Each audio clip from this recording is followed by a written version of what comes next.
Okay, who would like to do number 4? Pronounce number 4. Number 4 is not tricky, right? Because there's no problematic sound in here. So what is number 4? Lareo, right? La, A is long, right? I is long, so I have the 2 dots. And A is also long, I have the 2 dots, O and W. Now, you remember last time I said that when there's a macron or the bar, the little bar above, it means that the vowel is long, right? Because in Old English you have a short vowel and a long vowel, right? The same vowel could be short or long. So the long vowel in manuscripts, the scribes will write with a macron above it, right? Number 5. What about number 5? Tuzen, right? Tuzen. So the first sound is voice or voiceless? Voiceless, right? In the beginning.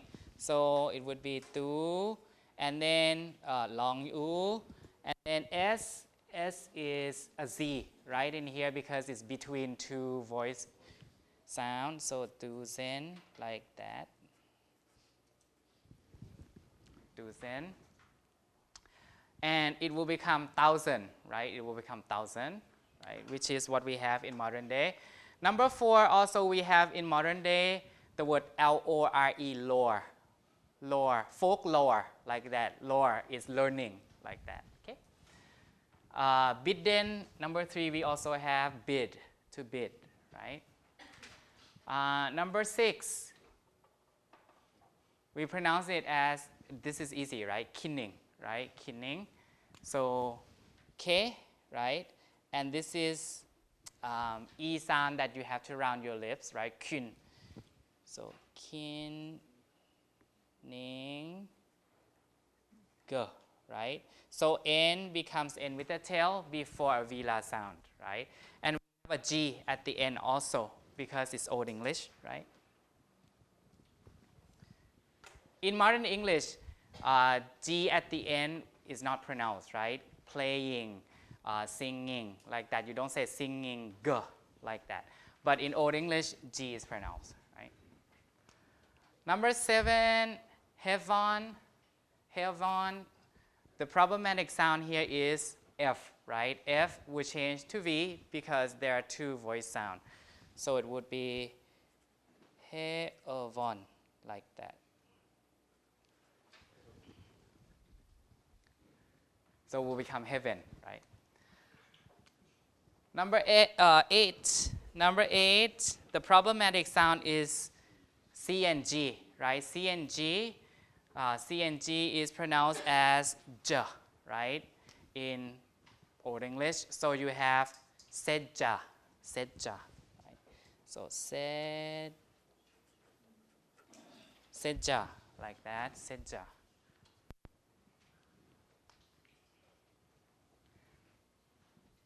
Number 9, 8, I don't think it has survived. Number 9, rank, right? Rank. So the problematic sound here is the N, right? Because it will become N with a tail, right? Because it's before K. So rank, like that. C in this case is a K, right? At the end, and there's no front sound around, so it should be a K, right? There's no palatalization. There's no condition for palatalization, so it's a K. K is a vela sound, so N with a tail is also a vela sound. Number 10. Number 10.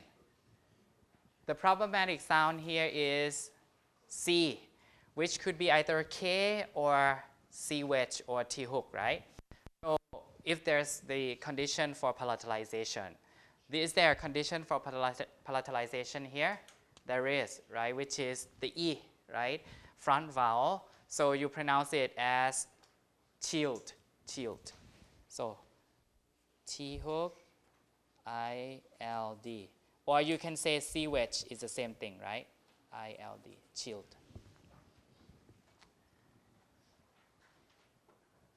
So that's why our modern day pronunciation is children, right? Children.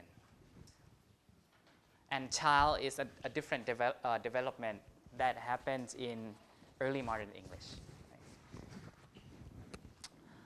Number 11, the problematic sound is the thorn, right? The thorn, the TH. In this case, it should be voiced, right? So you have waritan, like that. So W is pronounced, so waritan, like that. Waritan. In modern English, we don't pronounce the W before R, right? But here you do. Number 12, easy, right? Dim. So dim, like that. M, double M, so there's the dot. 13, the tricky thing is G, right? G. So G could be pronounced G or a Y sound or the bow tie, depending on the condition. Here, it's next to a front vowel, right? Front vowel at the end and also at the end. So we have prati. So we have so dot and E and then J, right? Prati.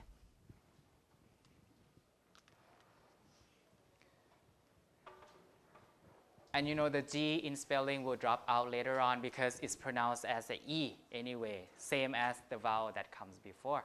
So the G will drop out in spelling, right? 14 is the same, right? Same as number 13 because G at the end, after a front vowel, is going to be a J, right? So you have saucely, right? Saucely. Saucely, like that, with a J, saucely.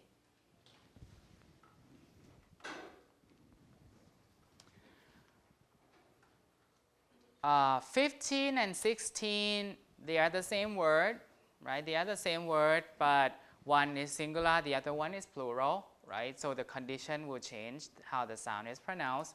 Number 15, the TH at the end is voiceless, right? At the end of a word, so it's voiceless. So you have the word path, just like our modern day pronunciation path, right? Path. Yes. 14? Yeah, I think the second class is surrounded by voiceless sound. Oh, okay. I didn't see that. This one?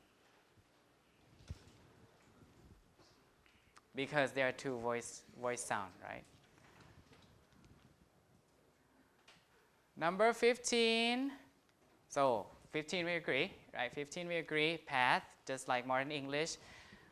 So this is the original pronunciation of the word path, right? But it's the British people that changed the pronunciation, the RP, you guys know RP, right? Received pronunciation. People who speak received pronunciation changed from path to path, like that, in early modern English. But this is the original. So American ways of pronouncing things are the original ways of pronouncing things.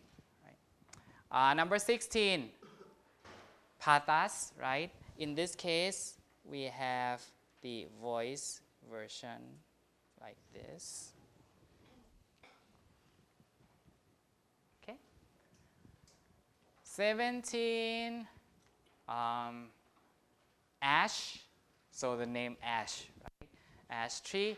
SC is a problematic spelling, right? Problematic spelling because SC could be palatalized also, right? To SH, right? Not SK. So we have ash like this, right?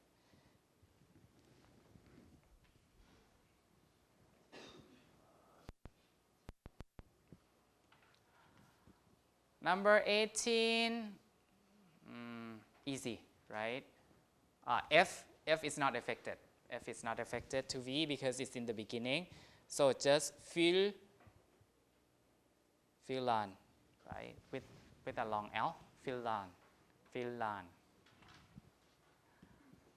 Number 19, F is F, right? F is F, voiceless. But H here at the end after a back sound. So you will have X instead. So X, fach, like that. Okay? Not facts, but fach. X here is the fricative, right? Number 20, we have double S, right? Double S, when you have a double consonant, is lengthened. So the vowels around that lengthened consonant will not affect it. So you have just double S, right? So mass, say, like that. Because you have double, right? Double consonants are exempted from being influenced by the voice sounds that are around it. Number 21, C here is a K, right? Because it's in the back and also after back vowel. So we have broke with the long K. Right. 22 is the same, right? 22 is the same. H is H before N, before R, before L. P is P here, right? Because you have a double P. So hanap, hanap with a long P like that. Hanap. And number 23, waliti, right? Waliti. G at the end after a front vowel is Y. So it would be waliti, like that. Number 24, last one. In this case, you have a G in between two back vowels, right? So things have to be back. So boha, like that. So this will be on the midterm, meaning not exactly these words, but these conditions, okay? So you don't have to memorize things because I'll give this on the exam also. I'll give this list. But this list is also common sense. You have to know first how to apply these rules, right? You have to know the conditions for palatalization. You have to know the conditions for voicing, like that. So in other words, you have to understand first, right? Not memorizing per se, but you have to understand first, okay? And it's related to two sounds also and two words. So we'll look at this issue first. So sound processes. This process that we'll be talking about in particular, this process affects the sounds and also affects the words. So it's in between words and sound, okay? So this is a very important thing that you must know.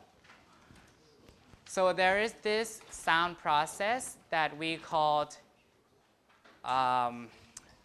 however you want to pronounce it, E. If you think that this is a phonetic symbol, E. Or you can call it I as a letter I. E umlaut, I mutation, E mutation. Doesn't matter how you call it. So if you think that this is the phonetic symbol E, just pronounce E. If you think that it's a letter I, just pronounce I, right? But same thing. So E mutation, I mutation, E umlaut, I umlaut, like that, okay? So the sound process is like this. So if a stressed syllable was followed by an unstressed syllable containing E or Y. So this is the condition for, same condition for palatalization, remember, right? Same condition for palatalization. Now the vowel sound of the stressed syllable, the front syllable, the syllable in the front will be raised or will be fronted.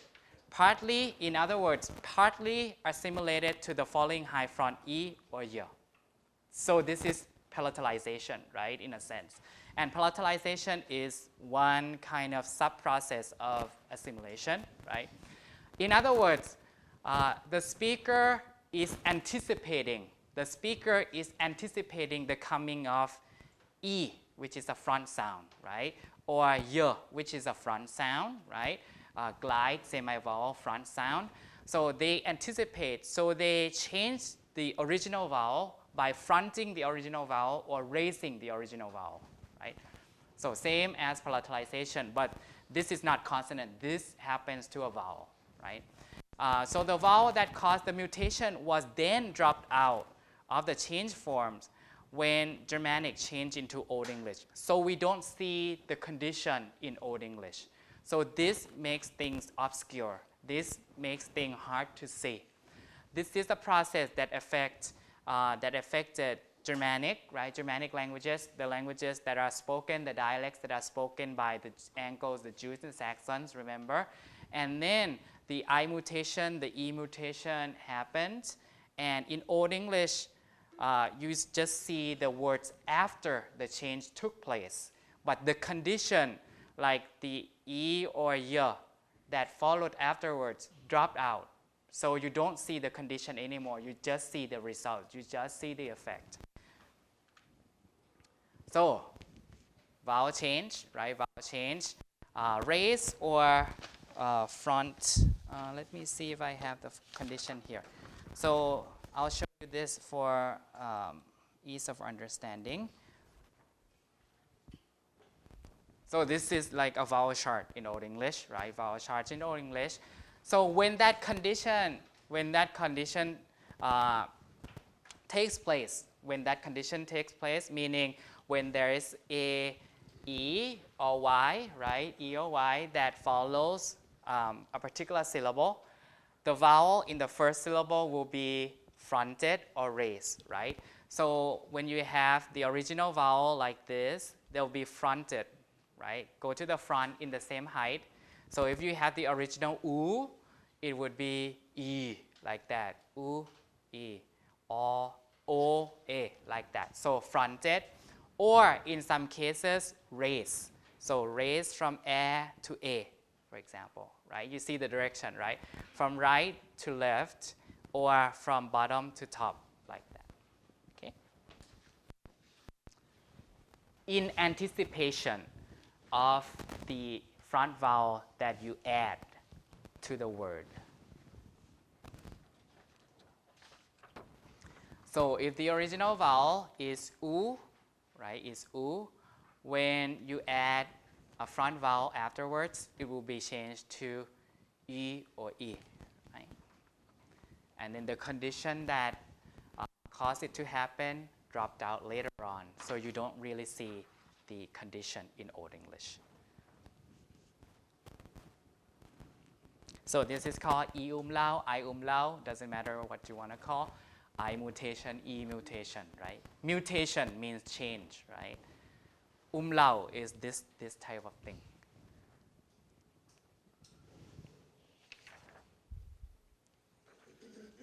So this is pretty much like modern English, right? With the exception of the fact that in modern English we have just only one air, right? But in Old English, as I said, there is a long air, short air, long A, short A, long E, short E, like that. Okay? Everything comes in pairs, right? So there will be either fronted, again fronted, or raised, right? Fronted or raised. So the word full, this is U, right? U, full, right? Full, which means full, as in modern English. This is from Germanic, right? And in Germanic, when you make it into a verb, you add the suffix yan, right? Yan. This is a semi-vowel, right? Front semi-vowel. So the U cannot stay the same. The U cannot stay the same. It will be changed to Y, right? Finland, like that. And the Y here, the J here, the J here dropped out, so you don't see it in Old English. So Finland here is Old English. You don't see the condition because it already happened, right? When it already happened in Germanic languages, and when it became English, the condition, the J here dropped out, right? So you only see the aftermath, right? So to show the same thing again, right? Remember? So if the original sound is here, you plus an E sound or J sound, it will change to the frontal version of it, okay?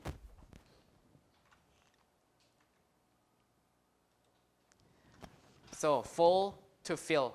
That's why in modern English we have two words, right? Full and fill. They are related, right? And one is the palatalized version of this thing, the E mutation version of this thing. Plural in English also, you call irregular plural, right? Irregular plural nouns that you have to memorize. Goose, geese, foot, feet, like that. Mouse, mice, same thing affected by this. So the original vowel is O, goose, which is goose in modern day English, right? O. But now when you want to pluralize it, you add the suffix is, right? Is, which is a plural suffix in Germanic, right? So E here is a front vowel, so it affects the O, right? It affects the O so that it's fronted, right? So you have gaze instead, gaze. But the condition is here, is gone, right? In Old English, it's gone, so you cannot explain unless you know Germanic like that, right? Talu, tail, right? So in this case, there'll be racing, right? Racing instead of fronting, racing, ta to tail, like that. So we have two words in modern English, tail as a noun and tail as a verb, as a result of this E mutation, E umlaut. Angle, remember Jude Anglo-Saxon, same thing.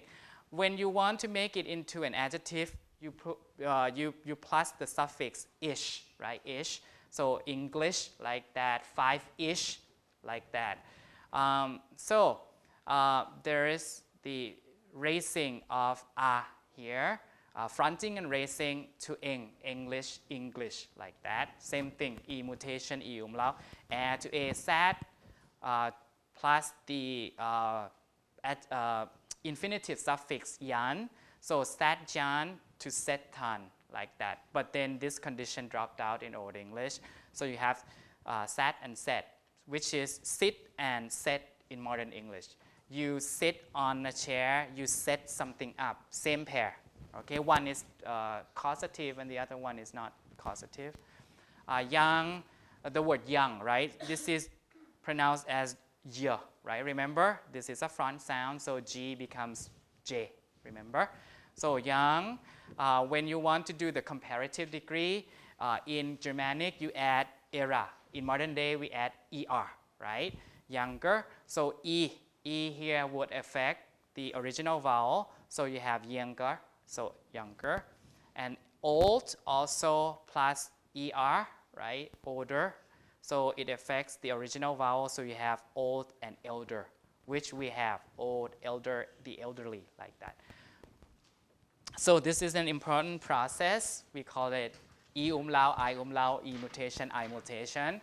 So E umlaut will explain irregular noun plurals in English, right? In modern day English, tooth to teeth, foot to feet, mouse to mice. Again, when you add the plural marker, right, the plural suffix, the original vowel O, and O will be fronted, right? Comparative O, elder, so this will explain this irregularity. Transitive, intransitive, set, sit, set, lie, lay, rise, raise, fall, fell, same thing. You add the yan suffix, right? Verb form from noun, food, feed, gold, gild. Gild here is to put gold onto something, right? So same thing, right? Could be with by E umlaut, I mutation. Verbs from adjective, full and fill, that's what we talked about before, and adjectives from noun, and so on. Okay, so this is an important process that you should understand. For the last thing that has to do with sound and words, we will be talking about stress here. Stress in Old English is pretty simple in comparison to modern English. In Old English, for simple words, right, stress is typically on the first syllable. This is true for nouns also, right? Whenever you have a noun, whenever you have an adjective, the stress is always on the first syllable, right? With the exception of these prefixes, be, for, and ye. They are not so important, so the prefix will not be stressed, okay? The prefix for nouns, be, for, and ye will not be stressed because they are not important. They don't contribute to the meaning of the noun. They don't change the meaning of the noun, so the stress remains on the first syllable. But for prefix verbs, for prefix verbs, the prefix is pretty important. So the stress will be not important. So the stress will be on the root. Overcome, withstand, like that. And finally, compound is for compounds. The stress pattern is just like modern English, right? For modern English compound, the primary stress will be on the first syllable, right? Blackbird, like that, which means the type of bird, right? Or White House, the place where the president of the US lives. So the stress is on the first syllable, and the secondary stress is on the second syllable, right? Primary stress on the first, secondary stress on the second. This is just like modern English, okay? Now we move on to morphology, okay? Morphology. Morphology is not difficult. What's really difficult in this chapter is coming up on Wednesday, which is grammar. Grammar is very, very difficult. Old English morphology. Morphology talks about how you form words, right? How you form words in a particular language. In Old English, you use two processes, derivation and compounding. So derivation has to do with when you get a new word by adding suffixes and prefixes, right? So derivation from derive, right? So you derive a new word by adding prefixes or suffixes, right?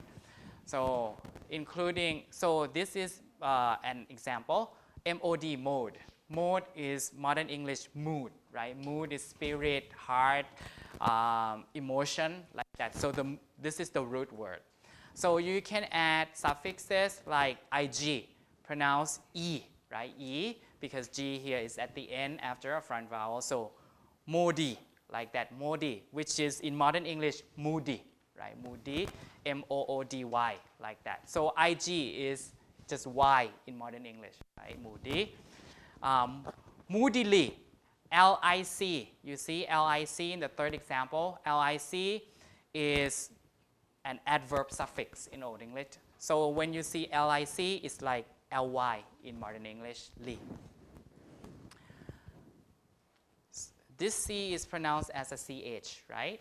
At the end after a front vowel. So like that. Last one, J-moded. So ye here is like past participle suffix, past participle prefix, right? Which we don't use nowadays. And OD is ED, past participle. So you have like mooded, minded, disposed, like that. So this is one process, we call it derivation, right? Which is pretty productive in Old English, right? And you see that we have a lot of prefixes that we still use in modern English after, which is after, right? After. Be is around. Ye, we don't have that often. We don't have that in modern English anymore. Miss, we have that. Misdeed, and so on, right? Miss is wrong, right?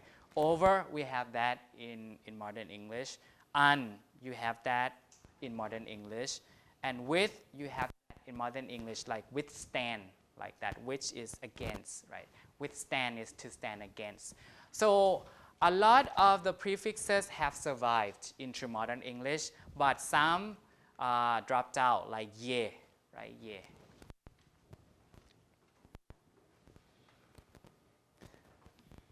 So this is pretty easy, right? Suffixes also, we have suffixes that have survived into modern English, but they are not productive. Meaning you cannot use these suffixes and add them onto any nouns you like. Not like that. Only a limited set of nouns, right?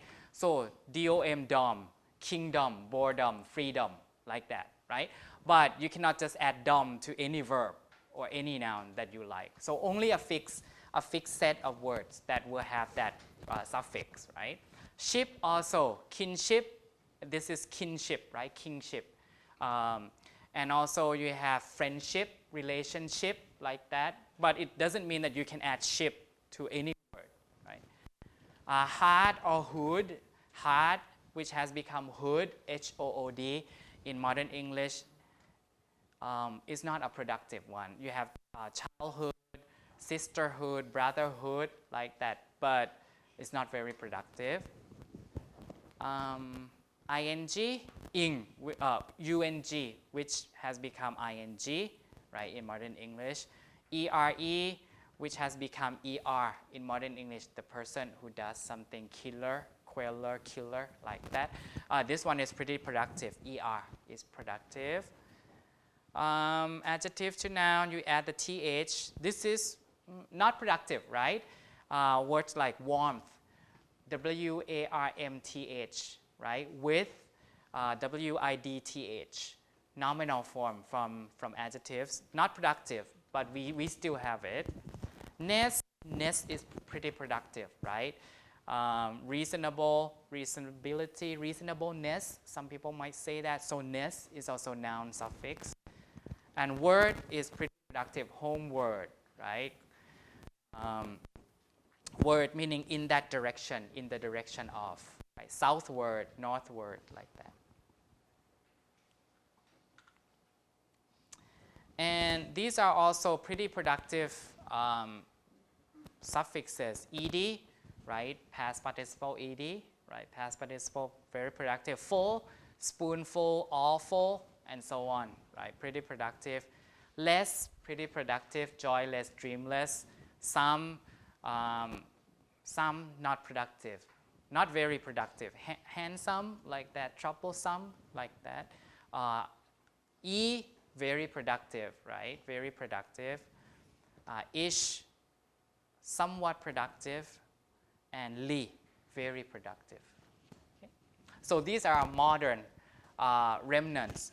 So these are the remnants of Old English, right, that we have in present day English. Now, more productive, even more productive is what we call compounding in Old English.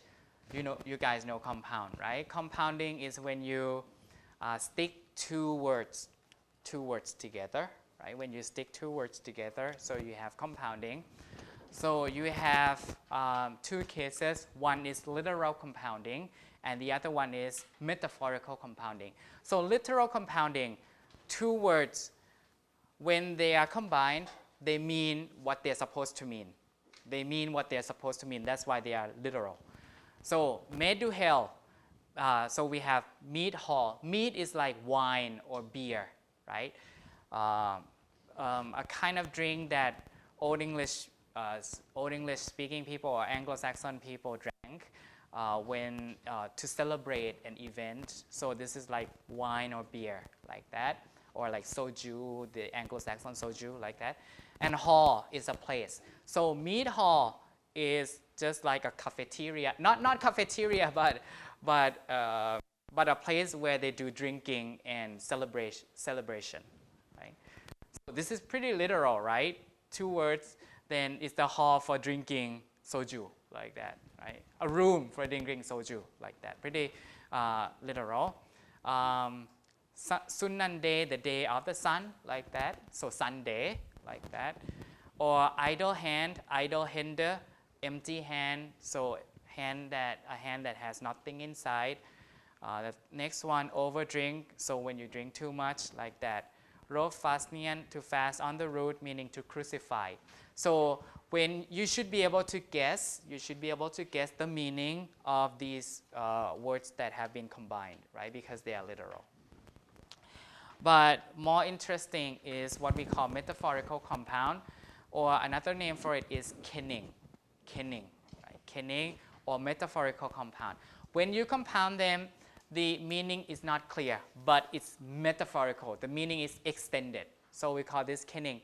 You see this a lot in Old English poetry. You see this a lot in Old English literature, because poets, Old English is an oral, right? Old English literature is oral literature, meaning that there's no writing down, right? So people tell stories by word of mouth.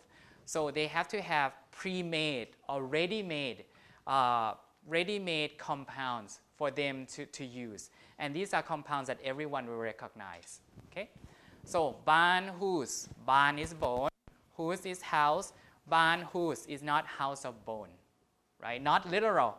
So what do you think it means? The house of bone.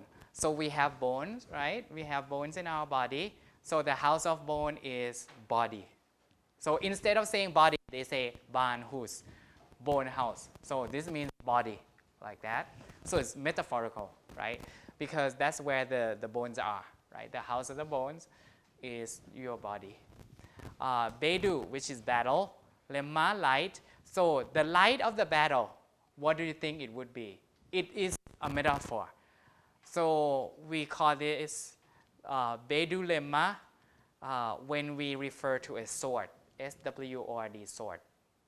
So sword that you use. Because why?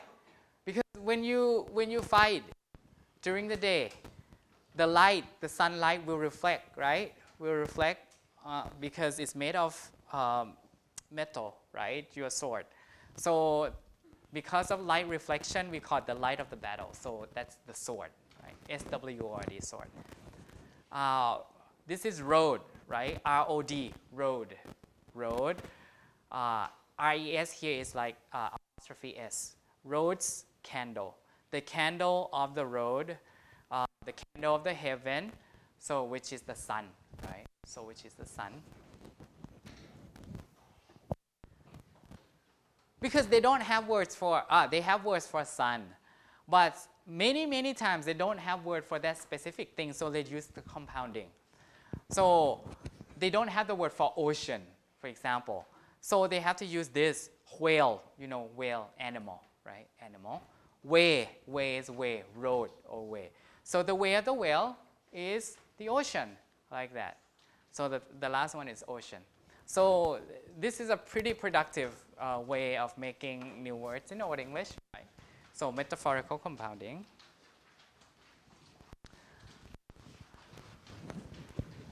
Now, we talked about word formation, now the word sources. So what are the sources of Old English words? One is from Celtic, right? Borrowing from Celtic. Remember, the Celtic people were native people of England, right, before the coming of the Anglo-Saxons. So you have words from Celtic languages. But when the Roman came and when the Anglo-Saxon came, the Celtic people were pushed into different corners of the British Isles, right? So we have three phases of borrowing from Celtic words, from Celtic languages, but the words that we borrow from them are not significant, right? They are not significant, consisting of things like mostly place names during the second phase. Because the second phase, when the Anglo-Saxon came, right? The second phase is when the Anglo-Saxon came. The places already have those names. So what you do is just to call those names following Celtic people, right? You don't have to make up or create new names for those places. So you have things like Avon, Dover, Dorchester, Cardiff, Belfast, Kent, Thames, London. Even London is a Celtic name, right? So you just adopt those names because they already exist, right? What about other words? Why don't we borrow other words like everyday words, right? We don't have to, because Roman people, when the Roman soldiers came, they are already advanced people. Advanced meaning they are even more technologically advanced than Celtic people. There's no reason to borrow everyday words or food that they eat. There's no reason to borrow those words. And there's no reason for Anglo-Saxon people to borrow verbs or nouns, other nouns, because Anglo-Saxon people spoke Germanic languages, right? There's no reason to borrow from Celtic people. So the only thing to borrow is gonna be place names, right? Landscape terms, like loch is a lake. Loch is a lake. And other names are like hill or ridge or stone. Hill or ridge or stone. All these names mean hill, little hill, ridge, like sand ridge, like that, or stone. So only place names and landscape names that already exist, right? So they just adopt. Anglo-Saxon people just adopt. Roman people just adopt those things. So that's one source, right? That's one source of words. The second source is Latin, right? Latin. So again, you have different phases depending on the language context situation. Early loans, right? Early loans meaning before the Anglo-Saxon arrived into England, right? The Roman soldiers were already there, right? So early loans consist of things like place names: Manchester, Winchester, Colchester, Lancaster, Castor. Chester here means camp or walled town, right? And words that, as I said, words that show technological advancement of the Romans people, right? Including street, copper, butter, things that they eat, things that they build, like that. So from this period, before the Christianity, conversion to Christianity. And the second phase is after they were converted, right? After Anglo-Saxon people were converted in the 5th century. So when you have religious factor, right? When you have a religious factor, then the words that you borrow are going to be religious terms, right? After. So like this. So before the Anglo-Saxon settlement, you see the Latin words in the first column, OE word in the second column. So things that have to do with almost everyday life that show that they are kind of sophisticated people, right? So they have to have a belt. So they wear a belt, for example, right? I think Celtic people would need a belt because they are just native people, right? In bishop, butter. Bishop existed before the conversion. Butter, like things that they eat. Cat, chalk, cheese, things that they eat. Copper, things that they made weapons with or made other utensils with, like copper, cup, dish, fork, like everyday terms that have to do with life, like, right? So these are before the coming of the Anglo-Saxon, when Roman soldiers are on the island. After the conversion, the day, and you see all the words here, right? Latin words and Old English words side by side. And the last column has to do with modern. You see, most of these have to do with Christianity, apostle,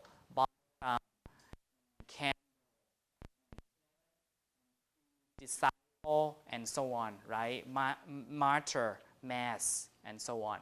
And some food items, some basic food items, and so on. But many have to do with religious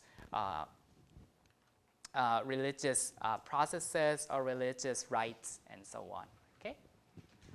The last context situation is the Vikings. Remember the Viking invasion. Remember towards the 8th century, around the 8th century, and going on until the 10th century. So you have Scandinavian languages as one source, and Scandinavian people spoke Old Norse. Old, just like Old English. Norse is the language from the north, right? Norse, Old Norse, or you can call Scandinavian languages Old Norse, same thing. The Scandinavian people, remember that they fought with Anglo-Saxon people, and at one point in time, under King Alfred, they established this pact, right, that there's this Danelaw area and this is where Anglo-Saxon will rule. So they live peacefully side by side. So you can guess that we borrow a lot of everyday terms from Scandinavian languages or from Old Norse, because they coexist for a long time, many hundred years. So we have everyday words like anger, bait, bring, call, carp, egg. Even the word egg is from Scandinavian, right? Sometimes it's not that Anglo-Saxon people didn't know what an egg is or they didn't have eggs before. They have a word for egg. But when the Scandinavian people came, right, and lived side by side with the Anglo-Saxon, they used both words together, and one word may die out. In this case, the case of egg, the Old English word for egg died out. So the only one that survived is the word egg, which is Scandinavian, like that. Sometimes two words were used side by side during that time, and one word died out. Or sometimes you might have two words that survived until the present day. Preposition, we also borrow preposition till, at, to, for. It's rare, right? For a language to grammatical words or function words, unless the context situation is so intense, meaning that they coexisted side by side peacefully for a long time, then that kind of thing will be borrowed. Typically, we borrow nouns and verbs, but here we borrow preposition or even the verb are also from Scandinavian. And we also have people and place names, right? Especially in the Danelaw area. So you see these suffixes like B, with B, derby, like that in those areas. Toff, Brimtoff is Toff, son, the name of the person, the family name, Stevenson, Johnson, right? Old English speaking people will use ing, Browning, Ning is ing. And then Old English will have Borough, Ham, Ing, Stowe, Stead, Halton as the suffixes for place names like that, okay? So we can say that Scandinavian or Old Norse, Scandinavian languages or Old Norse has a lot of influence in terms of vocabulary on Old English because we have everyday words, right, that coexist side by side with English. And one interesting thing about Old Norse, Scandinavian languages, and Old English is that, as I said, two words will coexist, right? Sometimes one word will die off and one word will survive. But many times, two words coexisted and both will survive. Just like these cases, shirt, skirt, ship, skip, shatter, scatter, kirk, and church. These are what we call doublets, D-O-U-B-L-E-T. Doublets. So doublets. So let's see. So doublets. Doublets, meaning double, right? Double words. They are related historically, right? And they coexisted, but for some reason, there are two different contexts for the use. They coexisted, they are related in terms of the origin. But for some historical reason, the context in which they are used nowadays, in the present day, are different. Okay? So let me show you about these doublets. Shirt and skirt.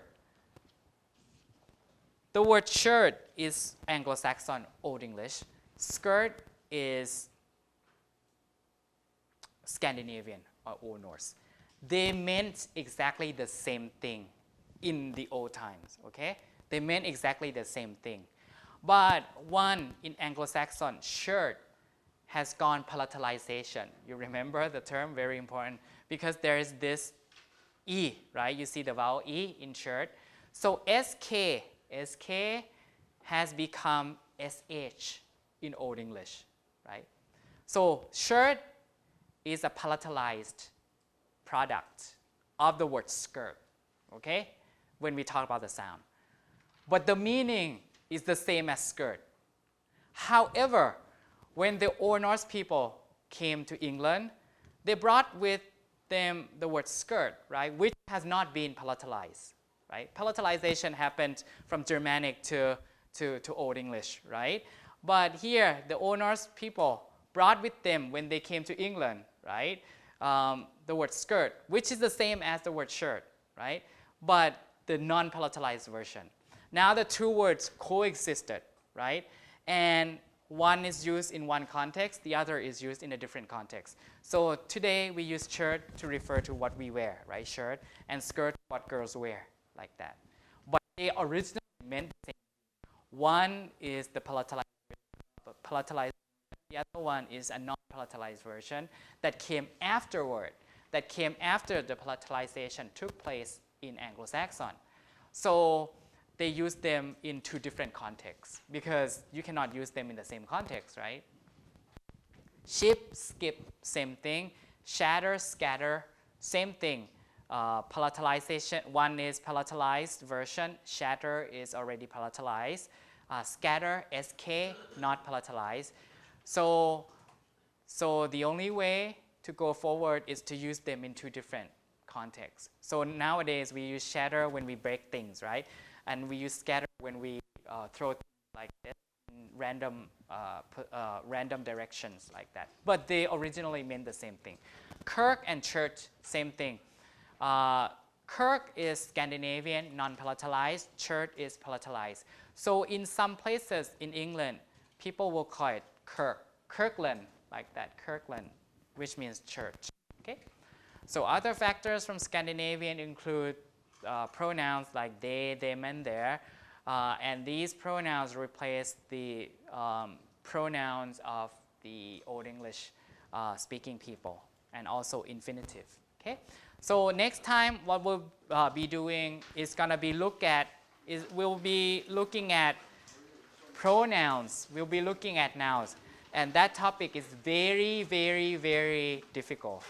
This one is not difficult, right? This one is just kind of description, describing what went on.